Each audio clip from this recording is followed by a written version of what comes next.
नमस्कार, आप देख रहे हैं वाडला एक्सप्रेस। मैं हूं दीपक वत्स।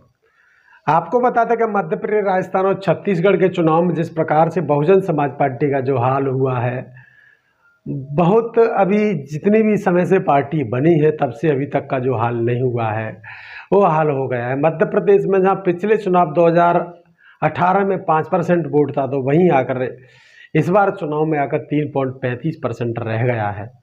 वहीं राजस्थान में 2% से कम 2% रह गया। वहीं बात करें छत्तीसगढ़ में 1.82% रह गया है।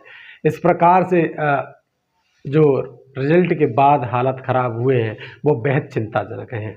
वहीं बसपा सुप्रीमो बहन मायावती जी ने एक मीटिंग बुलाई है। मीटिंग का आयोजन किया गया है 10 दिसंबर 2023 को।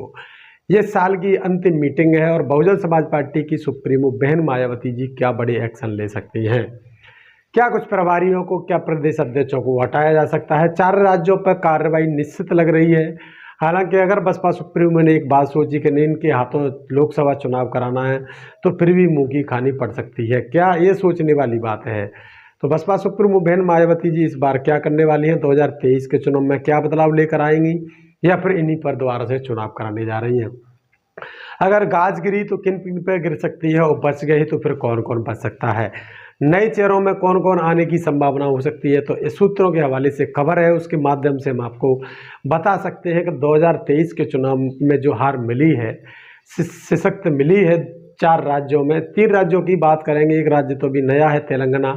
उसमें कोई कार्रवाइयाँ देखने के लिए नहीं मिलेंगी आपको कहीं ना कहीं, क्योंकि वहाँ पर तो पहली बार ही बसपा सुप्रीमो ने जो चुनाव लड़वाया है, जिस प्रकार से चुनाव अन्य राज्यों में होते हैं वैसे चुनाव लड़ा गया है, तो पहली बार में इतना अच्छा चुनाव लड़ा। हालांकि तेलंगाना का चुनाव लड़ना बेहद अच्छा बताया जा रहा है। वहीं छत्तीसगढ़, राजस्थान और मध्य प्रदेश की बात करें तो यहाँ पर वोट प्रतिशत गिरा हुआ दिखाई दिया है। वहीं अन्य अन्य पार्टियों से आए हुए लोग, जैसे कांग्रेस से आए, कुछ बीजेपी से आए, तो उन लोगों के ऊपर चुनाव तो लड़ा, लेकिन वो कहीं ना कहीं अपने वोटर को लेने में सफल नहीं हो पाए।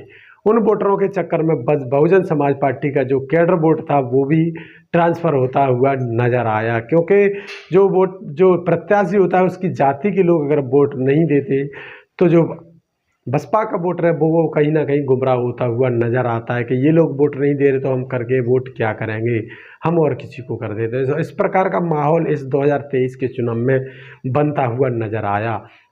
आप देख सकते हैं राजस्थान में 6 विधायक 2018 में बने, 6 विधायक 2008 में बने, और लगातार कांग्रेस ने उनको तोड़ने का काम किया, और इस बार सिर्फ 2 विधायक बने हुए हैं।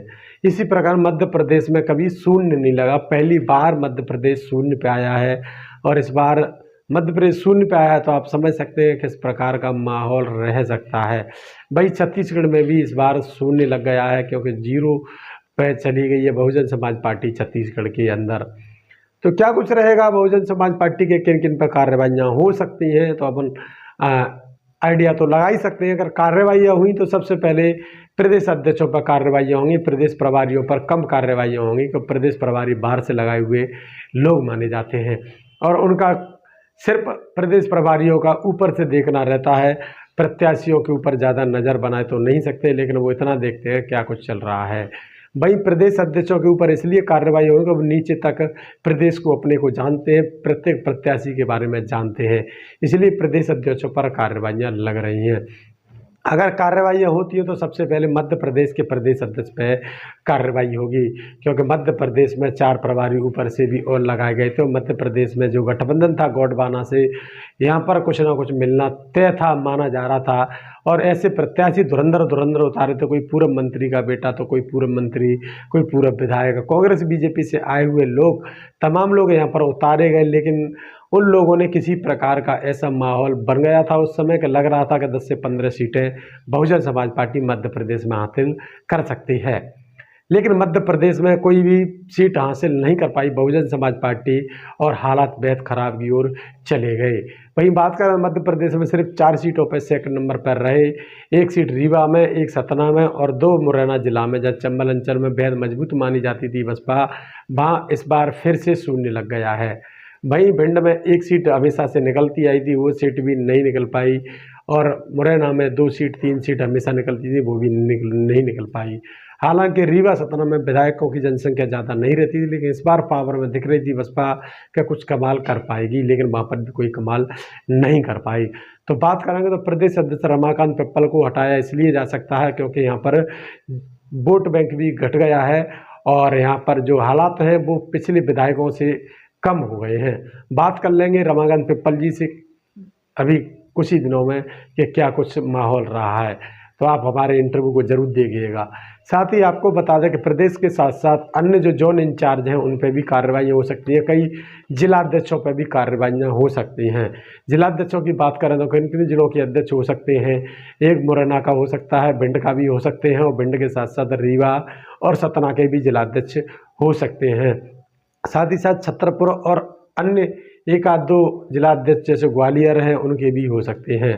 वहीं बात करें तो प्रदेश के साथ साथ प्रदेश प्रभारियों पर कार्रवाई अगर होती है तो सबसे पहले रामजी गौतम पर कार्रवाई होगी क्योंकि वो प्रदेश के प्रभारी हैं, और साथ साथ उनके साथ भीम राजभर हैं, उनके साथ मुकेश अहरवार हैं, साथ ही एक और प्रभारी है उन पर भी कार्रवाई हो सकती है क्योंकि उत्तर प्रदेश से लगाए हुए 4 प्रभारी हैं। वहीं बात करें तो 3 प्रभारी अन्य भी यहाँ मध्य प्रदेश से लगाए गए थे, एक मालवा से लगाए गए, एक जबलपुर क्षेत्र से लगाए गए और एक यहीं से चंबल से प्रभारी लगाए गए। तो 3 प्रभारियों पर इन पर भी कार्रवाई बड़ी हो सकती है। तो वहीं बात करेंगे छत्तीसगढ़ की, तो छत्तीसगढ़ में सबसे पहले अगर कार्रवाई हुई तो प्रदेश अध्यक्ष हेमंत पोयाम पे ऊपर कार्रवाई होना तय है और प्रदेश अध्यक्ष हेमंत पोयाम को हटाया भी जा सकता है। साथ में प्रदेश के प्रभारी दाऊराम रत्नाकर, प्रदेश प्रभारी अहरवार जी और प्रदेश प्रभारी रामजी गौतम, इन पर कार्रवाइयाँ अगर होती हैं तो फिर बहुजन समाज पार्टी को नए प्रभारी और नए प्रदेश अध्यक्ष चुनने पड़ेंगे। वहीं बात करें तो इसी प्रकार से राजस्थान में अगर कार्रवाइयाँ होती हैं तो सबसे पहले रामजी गौतम प्रदेश प्रभारियों पर होगी तो, और सुरेश आर्या जो कि उत्तर प्रदेश से लगाए गए हैं। वहीं बात करें तो प्रदेश अध्यक्ष भगवान सिंह बाबा पर भी कार्रवाई होती है, तो इस बार एक बहुत बड़ी कार्रवाई मानी जाएगी। तो 2023 के चुनाव में जिस प्रकार से विफलताएं हाथ लगी हैं, असफलता हाथ लगी है, उससे लग रहा है कहीं ना कहीं कि 10 तारीख को इन लोगों पर गाज गिर सकती है। अगर गाज नहीं गिरी तो 2024 के चुनाव में बहुजन समाज पार्टी एक बार फिर इन्हीं के हाथों चुनाव लड़ेगी और रिजल्ट समय बताएगा क्या कुछ रहेगा। तो 2023 के चुनाव से सबक लेकर अगर बहुजन समाज पार्टी की सुप्रीमो बहन मायावती जी कार्रवाई करती हैं तो 2024 के चुनाव में नए प्रदेश प्रभारी और नए प्रदेश अध्यक्ष देखने के लिए मिलेंगे, जिसमें कई जिलों के जिलाध्यक्ष भी हो सकते हैं, चाहे जयपुर विधानसभा हो या फिर हो धौलपुर या फिर हो भरतपुर का जिला भरतपुर राजस्थान का है। भरतपुर के साथ साथ अन्य जिलों पर भी कार्रवाई हो सकती है क्योंकि भरतपुर एक मजबूत माना जाता है। भरतपुर और धौलपुर 2 मजबूत क्षेत्र हैं और यहाँ मुरैना भिंड और साथ ही साथ रीवा सतना के साथ साथ ग्वालियर मजबूत माना जाता है। और वहाँ पर भी अगर छत्तीसगढ़ की बात करें तो छत्तीसगढ़ में जैजपुर जिला अध्यक्ष को भी कार्रवाई हो सकती है। तो इस प्रकार की कार्रवाइयाँ अगर देखने को मिली तो बहन मायावती जी कहीं ना कहीं कुछ खास जिलाध्यक्षों को हटा सकती हैं। तेलंगाना की बात करें तो तेलंगाना में कोई कार्रवाई इसलिए नहीं हुई, तेलंगाना में बहुजन समाज पार्टी ने पहली बार इस बार मजबूती के साथ चुनाव लड़ा। हालांकि वहाँ से जो प्रदेश अध्यक्ष प्रवीण कुमार चुनाव लड़ रहे थे, जो कि रिटायर IPS थे और चुनाव लड़ रहे थे, तो कहीं ना कहीं रिटायर IPS अगर चुनाव लड़ते हैं तो आप समझ सकते हैं कि वो 2nd नंबर पर रहे। हालांकि अच्छे वोट लेकर आए, बसपा ऐसे वोट कभी वहाँ पर लेकर नहीं आई है। वहाँ पर वोट संख्या थोड़ी सी अच्छी रही है, 2% से ऊपर उनका वहाँ पर टारगेट रहा है, 2.08% वोट प्राप्त किया है। तो इस प्रकार से बहुजन समाज पार्टी का वहाँ पर वोट बैंक बढ़ा है और अन्य राज्यों में वोट बैंक घटा है।